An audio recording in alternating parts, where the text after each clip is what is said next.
He's on day 3 of his trip now and says it's been quite the adventure so far. Daddy's got them deep Ellen blues. It's a pretty simple life out on the open road, seeing the sights. Dixon was very interesting. He's still getting the hang of where he's going. Vacaville was interesting too. Vacaville. To Placerville. Placerville, they call it. Placerville. By the way. You can see I'm a tourist. But his goal is clear. From San Francisco, I started Monday morning on Memorial Day to New York City.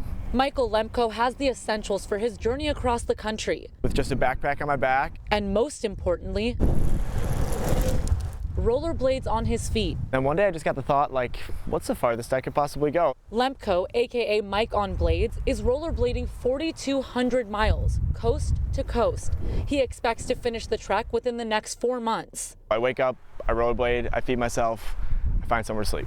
On day 3, he made his way through Sacramento. We met up with Lemko in El Dorado Hills. It is the most fun thing to do out there. He's not just doing it for fun. The New York native is raising money during his trip for No Kid Hungry. He says he knows not everyone has the opportunities he has and wants to give back. I wanted to find a charity that gave more opportunity and helped improve the lives of students in underprivileged education, preferably. The 26-year-old expects to blade 40 miles a day. He has his route mapped out and will sleep in a tent or stay with anyone who will welcome him in. So do you know people in Nevada? So far, he's getting a lot of support. Good luck to you. Yeah, for sure, thank you. And if he runs into any trouble along the way, well, he has a plan for that too. I figure if I ever approach any danger or people who are mean to me, like, I'll just be as goofy and weird as possible. And then usually like, oh, this dude's a weird goofball. So usually that diffuses any danger I can get myself in. At least I'm assuming so, we'll see. You know, there's that old saying that you're never too old to chase after your dreams. Well, the guy you're about to meet, Mike O'Hearn, he is living proof that that old phrase is more than just a cliche.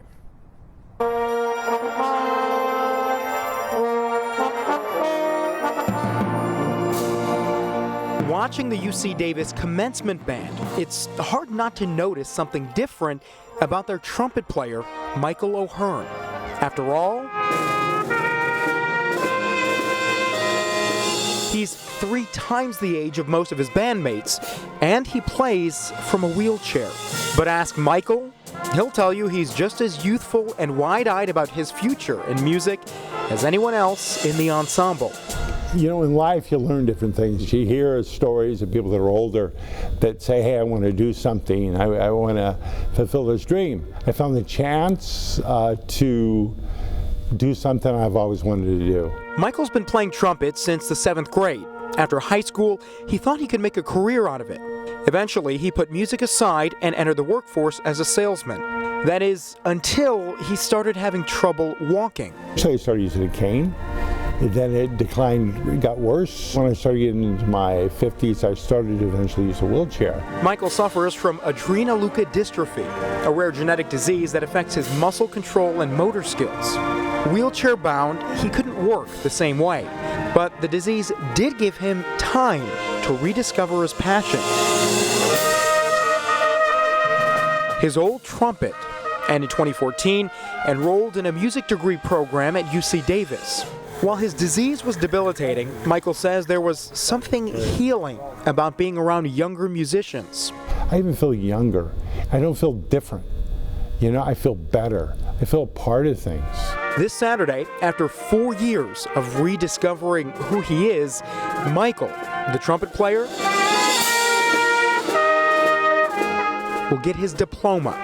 But typical Mike, he has no intention of using his wheelchair to get across the stage. My intent to walk to receive my diploma isn't just physical. I want to show people that I've done something. With the help of bandmates, he'll be walking to his diploma, determined, one step at a time. You know, it's a fight. You know, when I was younger, I never thought of this type of life. Never thought this would happen to myself. I don't want it to hold me down. I don't want it to hold me back. You know, I want to play. I want to be a musician. I want to be active. Being in a wheelchair, I don't want that to be a different factor. And he hasn't let it, ending this journey on his own terms and on a high note.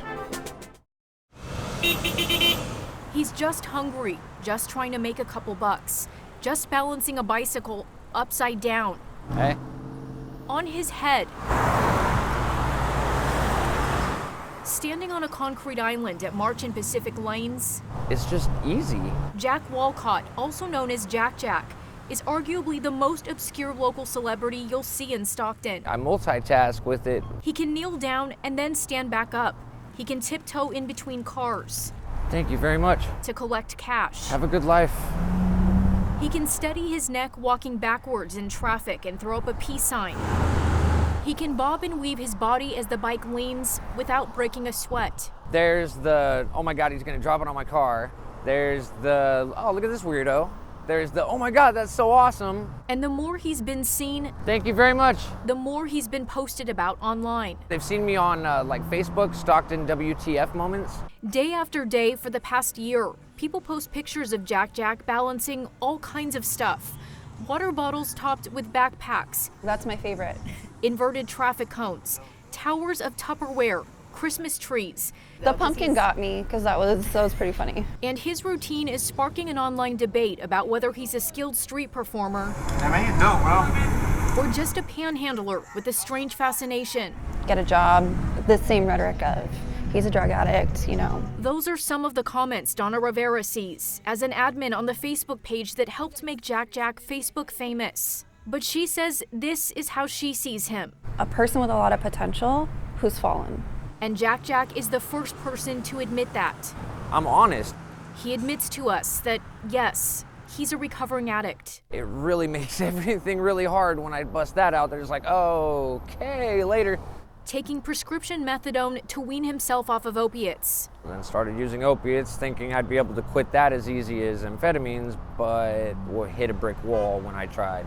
And now the 30-year-old has been homeless for 4 years. I felt really just alone, so So he finds himself here, holding a sign, holding more than the weight of a bicycle on his shoulders, standing here in his truth. it's not anybody's fault except for mine. And here, he finds something in this balancing act that he isn't finding elsewhere. He says it's peaceful. It's Relaxing. the least of his struggles. Well,